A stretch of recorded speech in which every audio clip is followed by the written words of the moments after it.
Kisah pada zaman dahulu kala, ada seekor babi yang tengah melintas di hutan belantara. Babi itu sedang kehausan. Ketika ia mencari air minum, ia melihat ada air yang tertampung di atas pohon keladi hutan. Dengan cepat-cepat ia langsung meminum air itu untuk melepas dahaganya. Tetapi babi itu tidak tahu kalau yang ia minum itu adalah air seni Prabu Suni Purbangkala. Karena kesaktian Raja Prabu Suni Purbangkala, babi itu pun mengandung setelah meminumnya. 9 bulan kemudian, babi itu pun melahirkan seorang anak perempuan. Dan berita itu pun sampai ke Prabu Suni Purbangkala. Dan Prabu Suni Purbangkala pun tahu asal-usul bayi itu. Dan akhirnya Prabu Suni Purbangkala mencari bayi itu dan membawanya ke istana. Dan Prabu Suni Purbangkala menamainya Dayang Sumbi. Setelah Dayang Sumbi dewasa, Dayang Sumbi tumbuh menjadi wanita yang sangat cantik. Tak terhitung berapa pangeran yang datang ke istana untuk meminangnya. Tetapi semua pinangan itu ia tolak. Dayang Sumbi pun tidak tahu bahwa pangeran-pangeran yang ditolak pinangannya akan saling berperang satu sama lain. Akhirnya Dayang Sumbi memutuskan untuk mengasingkan diri ke hutan. Tapi di hutan Dayang Sumbi tidak sendirian. Dia ditemani oleh seekor anjing hitam bernama Tumang. Pada saat di pengasingannya, Dayang Sumbi sedang menenun kain. Aduh, kenapa sih alat tenunku jatuh terus? Aku kan merasa malas untuk mengambil. Aku berjanji, siapapun yang akan mengambilkan alat tenun kainku, jika ia laki-laki, maka akan kujadikan suamiku. Tetapi jika dia perempuan, akan kujadikan dia saudariku. Tidak berapa lama, si Tumang pun mengambilkannya. Ini Tuan Putri, alat tenun kainmu. Kenapa sih kamu yang mengambilnya? Mau tidak mau, Dayang Sumbi harus menikahkan si Tumang. Setelah menikah dan mengandung, Dayang Sumbi pun melahirkan seorang anak laki-laki yang ia beri nama Sangkuriang. Sangkuriang sedang kecil, senang sekali yang namanya berburu. Tapi Sangkuriang dari kecil tidak sendirian kalau berburu. Dia selalu ditemani oleh si Tumang. Tetapi Sangkuriang ini tidak tahu kalau si Tumang itu adalah ayah kandungnya. Ketika Sangkuriang sedang di rumah, Sangkuriang, anakku. Iya, Ibu. Sangkuriang, Ibu ingin memakan kijang. Ibu ingin memakan daging kijang. Baik, akan kucarikan daging kijang sekarang ya. Tapi jangan lupa, kamu harus ajak si Tumang. Baik, Ibu, ucap si Sangkuriang. Ketika Sangkuriang lagi di hutan, aduh, gimana aku akan mendapatkan daging kijang? Sedangkan saja dari tadi aku keliling ke sana kemari, tidak ada hewan yang ada di hadapanku. Tidak berapa lama kemudian, ada seekor kijang yang lewat di situ. "Hei Tumang, tangkap kijang itu!" Tetapi si Tumang ini bersikap aneh. Yang biasanya dia sangat penurut dengan sang kuryang, tapi dia malah mendiamkan sang kuryang dan tidak mau mendengarkan perintahnya.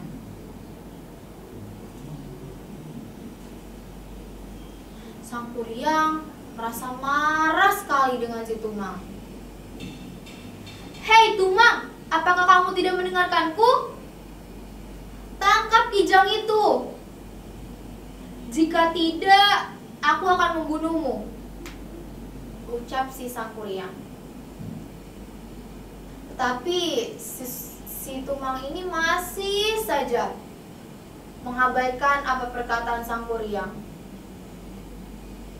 Dan akhirnya Tumang dibunuh oleh sang kuryang.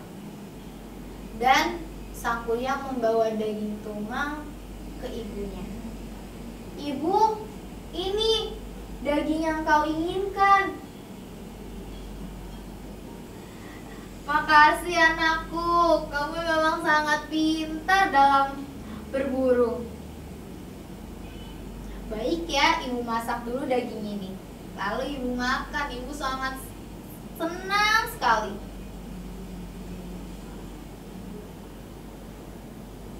Lalu ibunya ini tidak tahu kalau daging yang ia makan adalah daging si Tumang. Iya, Tumang. Tumang itu kan suaminya sendiri. Tidak terbayangkan seberapa marah Dayang Sumbi ketika tahu bahwa yang ia makan itu adalah daging suaminya sendiri. Namun Dayang Sumbi ini merasa terheran-heran karena dari awal sang kuryang datang, dia tidak melihat si Tumang yang biasanya selalu ada di sampingnya. "Sang kuryang, di manakah si Tumang? Mengapa dari tadi ibu tidak melihatnya?" "Ibu, daging yang ibu makan itu..." "Maafkan aku ibu, daging yang ibu makan itu adalah daging si Tumang." "Dasar anak durhaka!" Lalu si Dayang Sumbi langsung memukul kepala sang kuryang dengan tempurung. Dan sang kuryang merasa bahwa ibunya lebih menyayangi anjing hitam itu daripada dirinya. Dan sang kuryang langsung bergegas pergi dari rumah. Dan sang kuryang tidak tahu entah kemana ia pergi. Sampai akhirnya dia balik lagi ke daerah asal dia. Sementara Dayang Sumbi ketika tahu bahwa anaknya kabur dari rumah, Dayang Sumbi pun memohon kepada dewa untuk mengampuni kesalahannya. Dan Dayang Sumbi dikaruniai dengan wajah yang cantik abadi. Lalu ketika sang kuryang balik lagi ke daerah asal dia melihat ada wanita yang sangat cantik. Dan itu membuat hati sang kuryang merasa terkagum-kagum dan ingin menikahinya. "Hai nona cantik, apakah kau mau menikah denganku?" ucap sang kuryang. Ternyata wanita cantik itu adalah ibunya. "Aku mau menikah denganmu," ucap si wanita cantik itu. Lalu mereka berdua ini sama-sama tidak tahu kalau sang kuryang adalah anak Dayang Sumbi, dan Dayang Sumbi pun tidak tahu kalau sang kuryang ini anaknya. Setelah mereka memastikan tanggal pernikahan mereka, si Sang Kuryang ini ingin sekali berburu, dan akhirnya Sang Kuryang memakaikan ikat kepala. Lalu karena ia ingin meminta tolong kepada calon istrinya, "Wahai calon istriku, bolehkah engkau memakaikan ikat kepala ini di kepalaku?" "Tentu boleh saja," ucap calon istrinya. Ketika dipakaikan,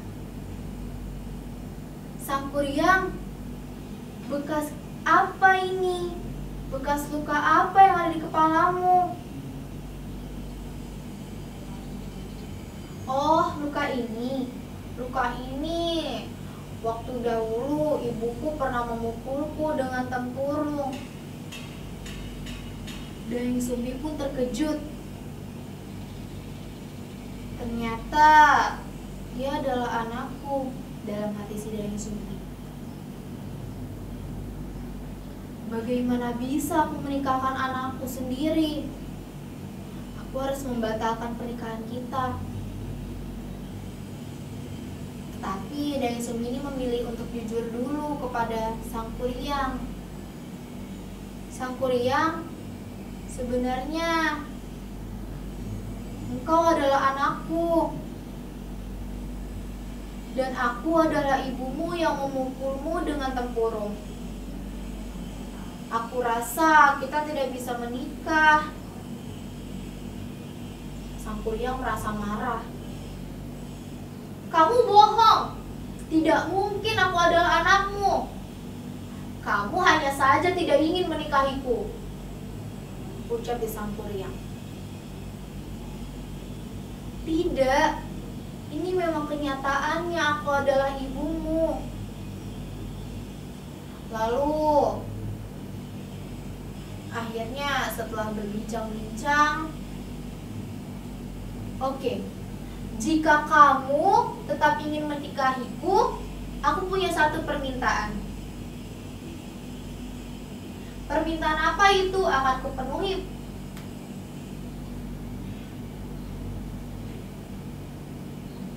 Aku meminta kamu untuk membuat suatu bendungan dengan kapal, dan itu harus jadi dalam 1 malam dan sebelum terbit fajar."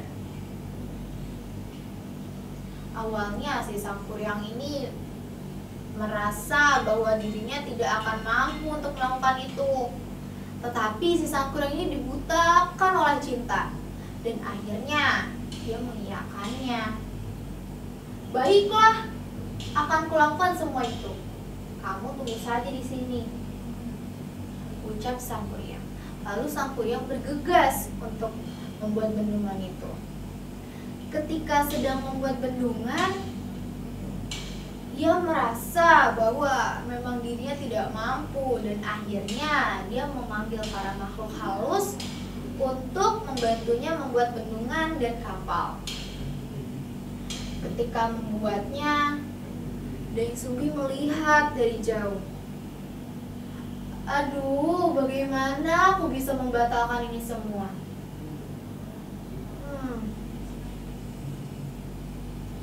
Aku kan juga tidak mungkin untuk menikahkan anakku sendiri. Oh iya, apa aku memanggil ayam jantan saja dan aku suruh dia berkokok?" Ketika Dayang Sumbi memanggil ayam itu, dan ayam itu segera berkokok. Ketika berkokok, para makhluk halus pun tahu dan mendengar.